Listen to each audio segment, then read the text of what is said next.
Assalamualaikum warahmatullahi wabarakatuh. Bagaimana kabarnya anak-anak? Ya, alhamdulillah. Ada yang tidak hadir pada hari ini? Ya, Bapak ingin absen, hanya saja supaya mempersingkat waktu, Bapak langsung tanya. Ya, siapa yang tidak hadir pada hari ini? Oke, 2 orang. Minta tolong ketua kelas catat nama-namanya, kemudian konfirmasi ke Bapak. Ya, bisa ya? Oke. Nah, ini dimuliakan Allah Subhanahu wa taala, sebelum kita memulai pembelajaran kita pada hari ini, ya, kita awali dengan membaca doa secara bersama-sama. Doa sebelum mulai belajar. Baik, kita mulai. Bismillahirrahmanirrahim. Allahumma inni as'aluka ilman nafi'an wa rizqan thayyiban wa 'amalan mutaqabbala. Amin. Ya, insyaallah dengan doa tadi, ya, mudah-mudahan kita bisa meraih keberkahan dalam pembelajaran kita. Kita bisa mendapat kemudahan dalam pembelajaran kita pada hari ini. Anak-anak yang dimuliakan Allah Subhanahu wa taala, kita pada hari ini akan belajar tentang yang namanya hari akhir. Ada yang pernah dengar hari akhir itu seperti apa? Ya, maksudnya adalah hari kiamat. Hari ini apa? Maksudnya hari kiamat. Ya, nanti kita jelaskan. Sebelum kita mulai pembelajaran kita pada hari ini, Bapak ingin menjelaskan, memberitahu bahwasanya ada 3 tujuan pembelajaran, ya, yang menjadi tujuan pembelajaran kita pada hari ini. Yang pertama, setelah pembelajaran kali ini, diharapkan siswa dapat menjelaskan apa yang dimaksud dengan hari akhir atau hari kiamat. Dan yang kedua, diharapkan siswa dapat menjelaskan apa saja tanda-tanda kiamat kecil maupun tanda-tanda kiamat besar. Dan yang ketiga, diharapkan siswa dapat menjelaskan proses, apa saja proses di hari akhir nanti. Ya, bagaimana prosesnya, gitu ya. Itu yang ketiga. Dan 3 tujuan pembelajaran ini menjadi topik utama kita. Oke, kita mulai. Bisa kita mulai? Oke.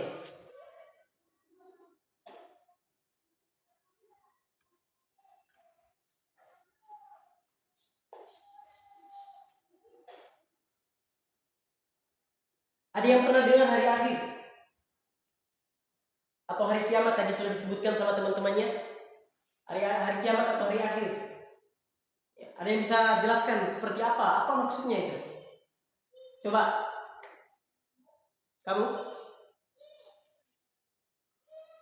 Benar. Siapa lagi? Angkat tangan. Oke, luar biasa, tepuk tangan. Ya, semua jawaban kalian sudah mengena. Ya. Tapi Bapak ingin jelaskan, ya, apa itu hari akhir atau hari kiamat? Definisi dari hari akhir atau hari kiamat adalah hari di mana manusia akan dibangkitkan dari kematian atau alam kuburnya untuk mempertanggungjawabkan segala perbuatan, segala amal perbuatan selama mereka hidup di dunia. Hari kiamat atau hari akhir ini juga merupakan hari di mana dunia ini akan berakhir. Dunia ini akan berakhir sebagaimana film. Film nanti yang namanya film pasti ada episode terakhir. Dunia atau kehidupan ini juga sama, pasti akan berakhir. Dijelaskan dalam Al-Quran, banyak sekali penjelasannya di dalam Al-Quran, dan itu pasti akan terjadi, ya.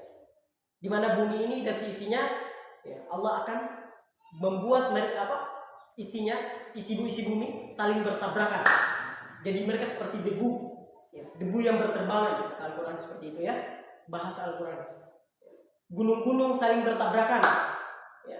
Gunung-gunung saling bertabrakan. Kemudian galaksi yang ada luar angkasa, ya, yang mana mereka berputar sesuai porosnya, ya, dia akan berubah, ya, saling bertabrakan juga, sehingga bumi pada saat itu akan mengalami yang namanya kehancuran. Itulah proses seperti itu, proses hari akhir. Apakah itu pasti terjadi? Ya, sebagai seorang muslim, ya, kita wajib meyakini bahwa hal itu pasti akan terjadi. Ya, itulah hari kiamat. Ya. Hari kiamat atau hari akhir, dia masuk dalam rukun iman yang keberapa? Ada yang belum hafal rukun iman? Rukun iman keberapa? Bagus, kelima. Ya, beriman kepada hari akhir, dia masuk rukun iman yang kelima. Ya, yang pertama apa? Kata Nabi Shallallahu Alaihi Wasallam, ya, ketika ditanya malaikat Jibril bertanya kepada Nabi Muhammad Shallallahu Alaihi Wasallam tentang apa itu iman. Ya. Jadi, faqala Rasulullah Shallallahu Alaihi Wasallam, ya, Nabi mengatakan bahwasanya iman itu, wa tu'minu billahi, engkau beriman kepada Allah. Wa tu'minu billahi wa malaikatihi, engkau beriman kepada malaikatnya. Wa kutubihi, engkau beriman kepada kitab-kitabnya, maksudnya Zabur, Injil, ya, Taurat, terakhir Al-Quran. Ya. Engkau beriman kepada kitab-kitabnya, wa kutubihi, wa rusulihi, engkau beriman kepada semua utusannya Allah atau Rasul, engkau beriman kepada Rasul. Ya. Kemudian yang kelima adalah wal yaumil akhir. Ya. Engkau beriman kepada hari akhir atau hari kiamat. Dan yang keenam adalah wa tu'minu billahi wa tu'minu bil qadri khairihi wa syarrihi. Engkau beriman kepada takdir Allah yang baik maupun yang buruk. Jadi wajib kita beriman kepada yang namanya hari akhir, dan itu pasti akan terjadi. Bukan saya yang bilang ya, bukan saya, tapi itu kalamullah, firman Allah yang menjelaskan seperti itu, bahwa hari kiamat pasti akan terjadi. Kita hanya menunggu saja, sembari meningkatkan bekal kita sebagai seorang muslim. Kita tidak perlu bertanya kapan, tapi kita perlu untuk mempersiapkan yang namanya bekal. Dan sebaik-baiknya bekal adalah takwa. Kita bertakwa kepada Allah. Ya. Ibadah-ibadah, amal soleh, kita berusaha untuk kerjakan. Seperti itu ya, untuk menyambut hari akhir. Seperti itu ya. Ada yang bisa coba jelaskan Allah, hari akhir seperti apa? Ya, bagus. Tentang hari kiamat, ya, menjelaskan bahwasanya hari akhir itu atau hari kiamat itu pasti akan terjadi. Ya, sebagaimana firman Allah, kita lihat. Ya, ada yang bisa baca? Oke, silakan baca.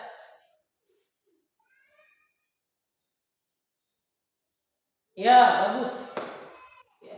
Dalil dalam Al-Quran, Allah berfirman, "A'udzubillahi minasyaitonirrajim, wa anna as-sa'ata atiyatun la raiba fiha, wa anna Allaha yab'atsu min fil qubur." Ya. Kata Allah, ya, artinya sesungguhnya kiamat itu pasti akan datang.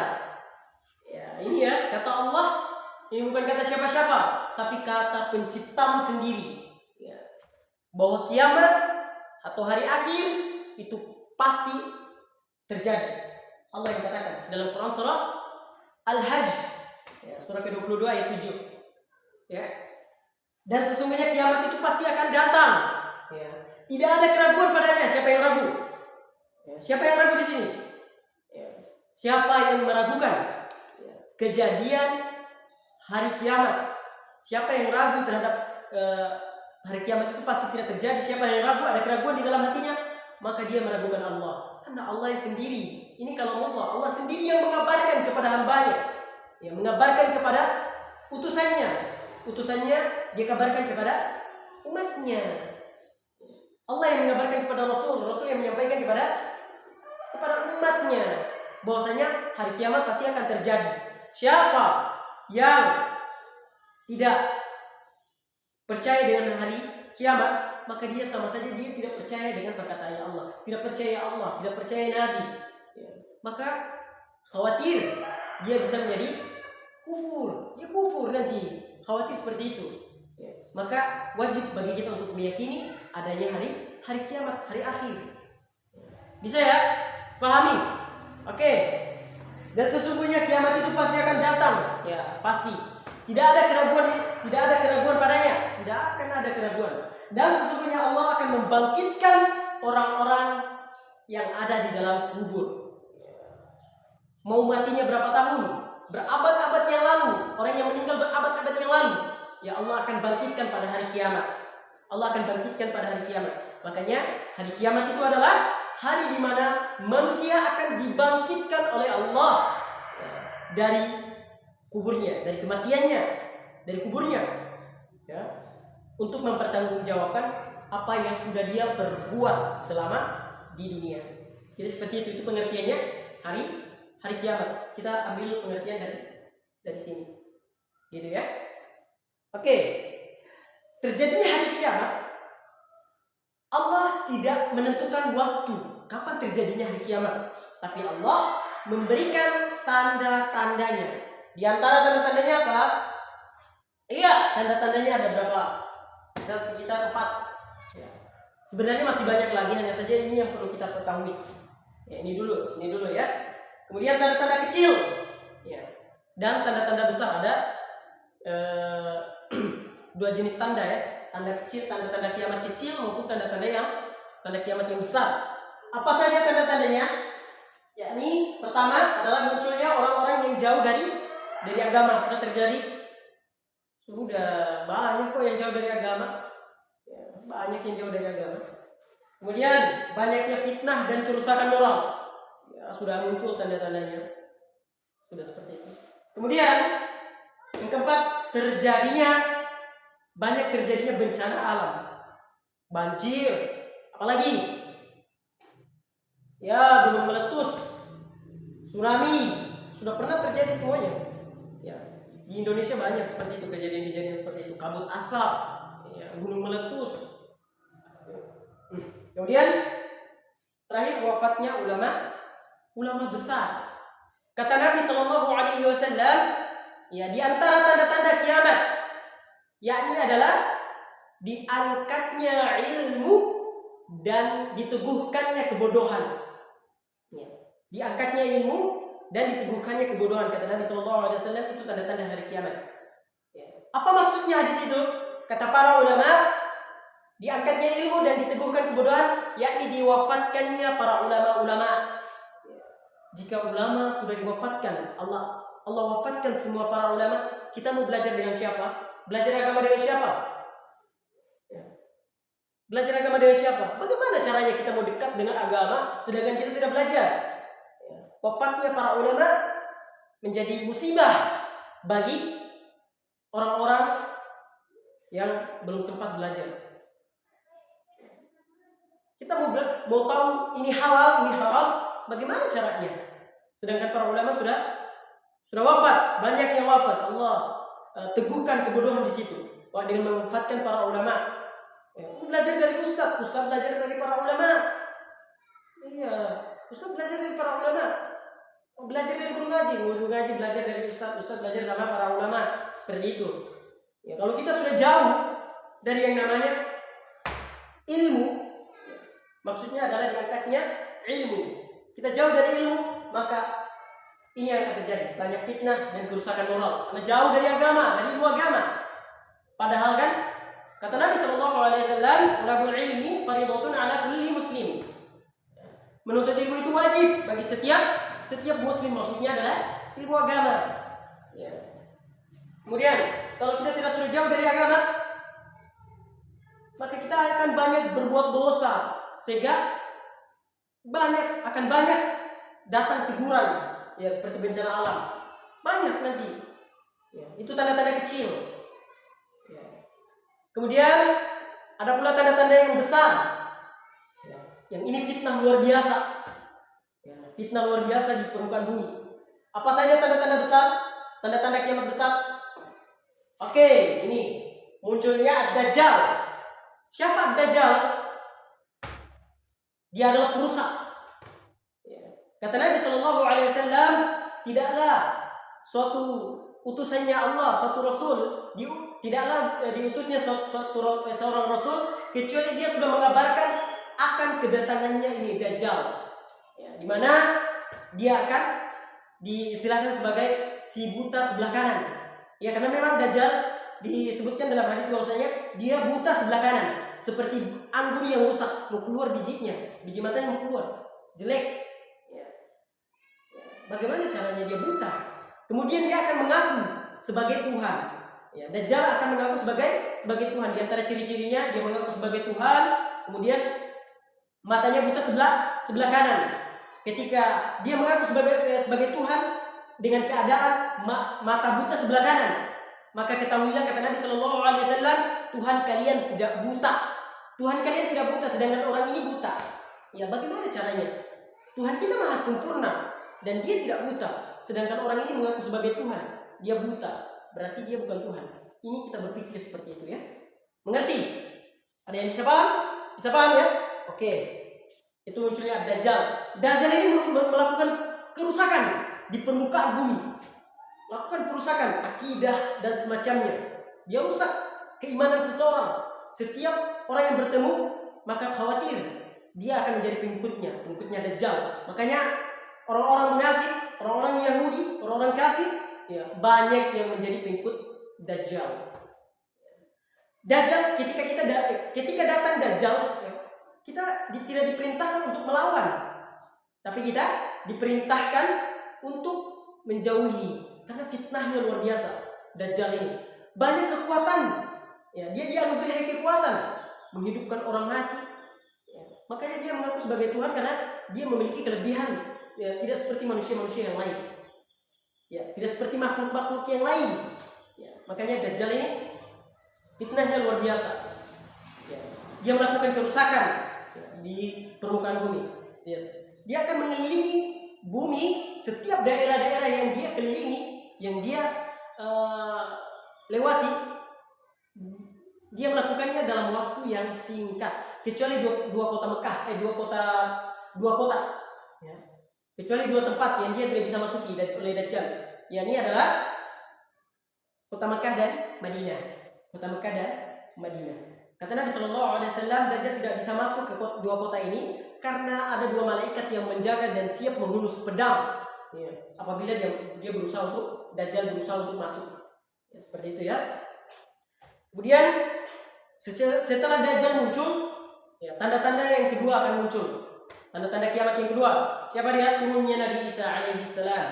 Kita tahu bahwasanya Nabi Isa itu tidak mati, dibunuh oleh orang Yahudi, sebagaimana yang dikatakan oleh orang-orang Yahudi, ya. Nabi Isa tidak mati, tapi dia diangkat oleh Allah Subhanahu wa Ta'ala. Itu keyakinan yang benar, yang wajib kita yakini sebagai muslim, ya. Ya, Nabi Isa juga bukan Tuhan. Dia nabi, utusannya Allah, manusia seperti kita, ya, tapi dia menjadi manusia pilihan yang diutus oleh Allah Subhanahu wa Ta'ala untuk mengajarkan tentang tauhid, akidah yang benar. Seperti itu ya. Turunnya Nabi Isa.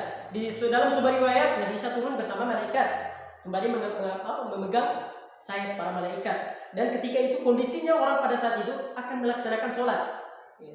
Nabi Isa turun ketika pada saat itu kaum muslimin sedang ingin melaksanakan sholat, sehingga mereka meyakini bahwasanya Nabi Isa itu turun, kemudian dia menjadi imam bagi semua muslim. Dari situ terbentuknya pasukan, ya, pasukan kaum muslimin yang mana dia yang akan berusaha untuk membunuh Dajjal yang dipimpin oleh Nabi Isa itu sendiri.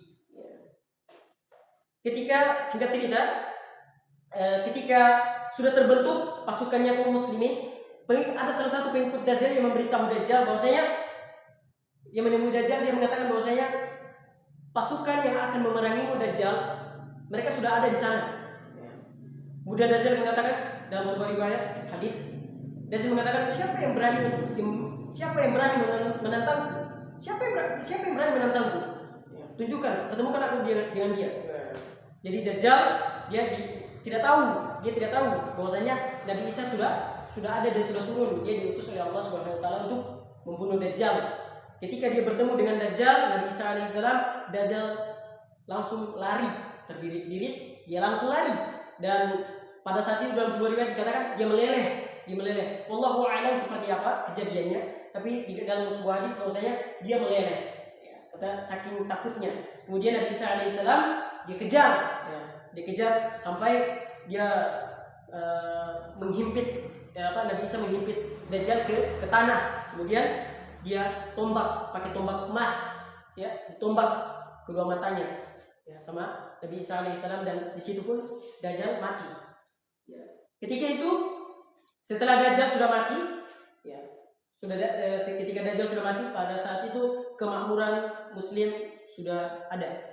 Ya, karena di situ pada saat itu babi-babi sudah dibunuh-bunuh, ya, banyak babi yang dibunuh, kemudian salib dihancurkan, dan banyak, ya, pada saat itu penduduk bumi, ya, sudah menjadi Muslim, mereka sudah beriman semuanya.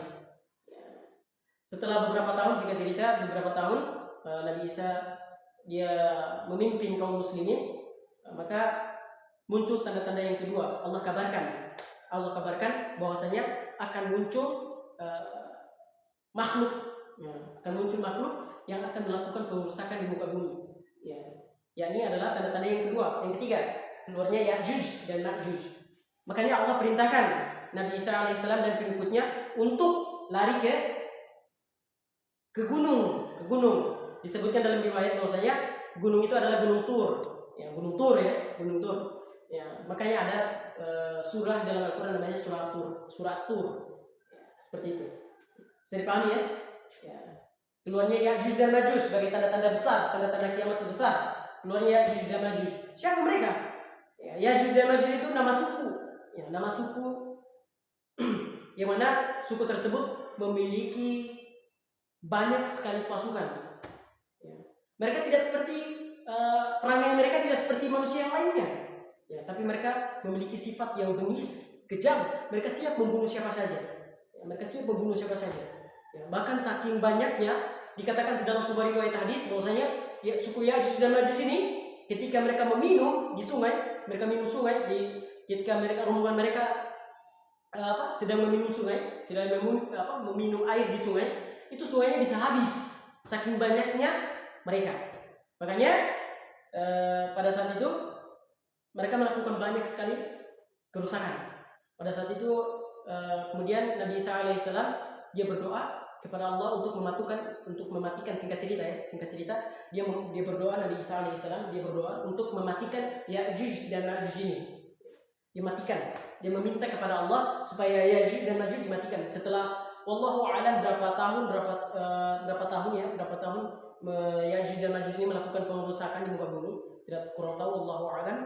Hanya saja dalam sebuah riwayat bahwa Nabi Isa alaihissalam dia berdoa kepada Allah untuk mematikan Ya'juj dan Ma'juj. Maka Allah setelah beberapa tahun kemudian, maka Allah kabulkan doanya. Allah kabulkan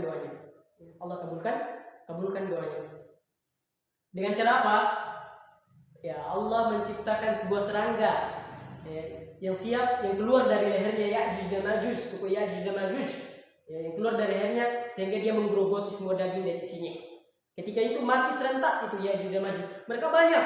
Kata Nabi SAW sampai bangkai ya, dan jenazahnya suku Ya'juj dan Ma'juj ini ya memenuhi seluruh permukaan bumi. Ya, saking banyaknya bangkainya tidak terurus. Makanya Nabi Isa alaihissalam dia berdoa untuk membersihkan bangkainya Ya'juj dan Ma'juj. Ya, Allah kirim burung yang Allahu a'lam seperti apa burungnya, tapi burung itu dia mengangkat dengan paruhnya. Ya, jenazahnya para Ya'juj dan Ma'juj diangkat dibawa ke laut. Kemudian Allah menurunkan dalam sebuah riwayat hadis, Allah menurunkan hujan supaya dibersihkan sisa-sisa darah dan dagingnya, ya, sisa-sisa darah dan bangkai dari Ya'juj dan Ma'juj. Seperti itu ya kisahnya. Itu tanda-tanda kiamat besar ya, tanda-tanda kiamat besar. Itu ngeri dia. Ini baru diceritakan, tapi kalau seandainya terjadi, wallahu a'lam, nasib kita seperti apa kurang tahu, wallahu a'lam. Ya. Sehingga kita berdoa supaya kita menjadi bagian dari pasukannya Nabi Isa alaihissalam. Ya. Seperti itu ya. Kemudian muncul tanda-tanda berikutnya adalah matahari terbit dari barat. Ya. Kita tidak bisa bayangkan. Ya. Kemudian banyak lagi ya tanda-tandanya ini, tapi ini dulu yang perlu kalian ketahui. Ya. Kemudian bagaimana prosesnya di hari kiamat nanti? Ya, ada proses di hari akhir. Yakni pertama adalah hari hisab, ya, perhitungan amal. di mana setiap perbuatan manusia diperhitungkan dengan sangat teliti. Tidak ada yang luput dari Allah. Ya, faman ya'mal mithqala dzarratin khairan yarah, wa man ya'mal mithqala dzarratin syarran yarah. Perbuatan baik ataupun kecil, ya, sekecil apapun, tetap Allah akan hitung. Tetap Allah akan hitung dengan teliti. Ya, makanya kita berdoa kepada Allah ya supaya hisabnya kita itu dipermudah. Bagaimana hadis doanya? Nabi Shallallahu Alaihi Wasallam diajarkan itu dalam hadis. Ya. Bagaimana doanya? Ya, begini. Bismillahirrahmanirrahim. Allahumma hasibni hisaban yasira. Ya Allah, hisablah aku dengan hisab yang mudah. Ya. Untuk apa ini? Untuk mempermudah hisab kita, karena ketika dikumpulkan di padang mahsyar, tidak ada satupun perbuatan kita yang luput dari Allah. Allah akan perhitungkan kembali. Ya.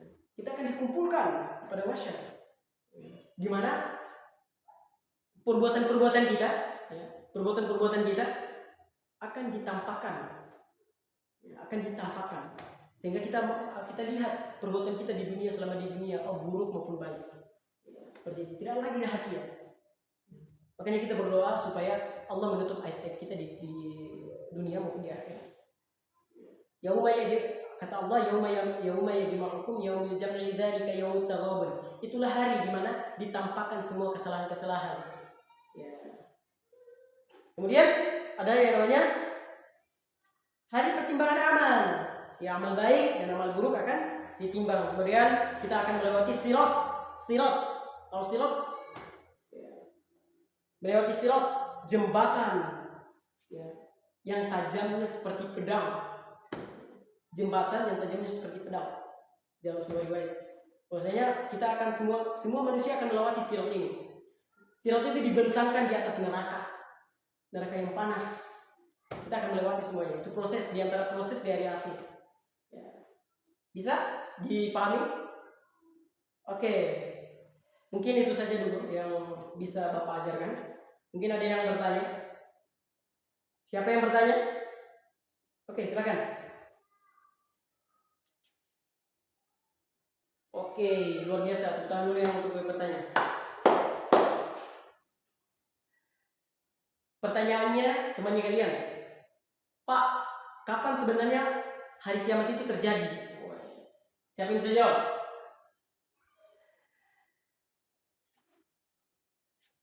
Tidak ada yang mengetahui kapan pasti terjadinya hari kiamat. Bahkan Nabi Shallallahu Alaihi Wasallam ketika ditanya oleh malaikat Jibril ya tentang hari kiamat, apa kata Nabi? Kata Nabi Shallallahu Alaihi Wasallam ketika ditanya oleh malaikat Jibril, kata Nabi, "Mal mas'ulu anha bi'alam manis sa'il." Yang ditanya tidaklah lebih tahu daripada yang bertanya. Maksudnya Nabi juga tidak tahu tentang perkara hari kiamat, kapan terjadinya. Ya. Nabi tidak tahu. Alimul ghaibi wasyahada, kata Allah. Ya, dia yang mengetahui yang gaib maupun yang nyata, karena hari kiamat itu perkara gaib. Ya, tidak semua orang mengetahuinya. Bahkan hari kiamat Nabi saja tidak tahu, apalagi kita. Ya. Tapi yang jelas kita tidak perlu bertanya kapan hari kiamat. Namun kita harus mempersiapkan bekal. Seandainya hari kiamat itu sudah jelas dikatakan bahwasanya minggu depan, apa yang kamu persiapkan? Sudah ada persiapanmu? Sudah ada bekal? Kan tidak. Ya, makanya tidak perlu kita bertanya kapan terjadinya hari kiamat. Tapi kalian perlu hisab diri kita. Kita hisab diri kita masing-masing. Bahwa bekal apa yang sudah saya persiapkan untuk menghadapi hari kiamat. Ya. Perbanyak amal soleh. Sudah banyak nih tanda-tandanya. Besar maupun kecil. Sudah terjadi semua. Sudah terjadi untuk kiamat kecil ya. Tanda-tanda kiamat kecil. Yang besar belum. Dan kita akan, dan itu pasti akan terjadi. Ya, tidak ada keraguan tidak ada keraguan padanya. Kata Allah kan, hari kiamat itu pasti akan terjadi. Ya. Sebagai kesimpulan kita pada hari ini, ya mungkin ya itu dulu ya. Kita tutup pembelajaran kita ya. Oke, kesimpulannya adalah hari akhir itu adalah hari di mana kita dibangkitkan dari kubur kita untuk mempertanggungjawabkan segala amal perbuatan kita. Ya. Banyak sekali tanda-tanda ya, yang sudah terjadi maupun yang belum terjadi, tapi kita berusaha untuk bertakwa kepada Allah supaya kita mempersiapkan bekal kita untuk menghadapi hari kiamat nanti. Kita akan mati dan bekal kita adalah takwa sebagai sahabat kita yang akan menemani kita dalam kubur. Seperti itu. Itu kesimpulannya kita. Ya. Baik. Jadi sebentar minggu depan kita akan kembali melakukan pembelajaran, namun dengan materi yang berbeda. Ya, dengan materi yang berbeda. Bapak harapkan kalian pelajari apa yang sudah kalian pelajari hari ini, karena biasanya Bapak sebelum kita memulai pembelajaran baru, Bapak akan menanyakan materi-materi yang sudah pernah kita pelajari sebelumnya. Gitu ya. Mungkin itu dulu. Kita tutup dengan membacakan hamdalah. Alhamdulillahirabbil alamin. Dilanjutkan dengan doa kafaratul majlis. Subhanakallahumma wa bihamdika asyhadu an la ilaha illa anta astaghfiruka wa atubu ilaik. Wassalamualaikum warahmatullahi wabarakatuh. Belajar ya.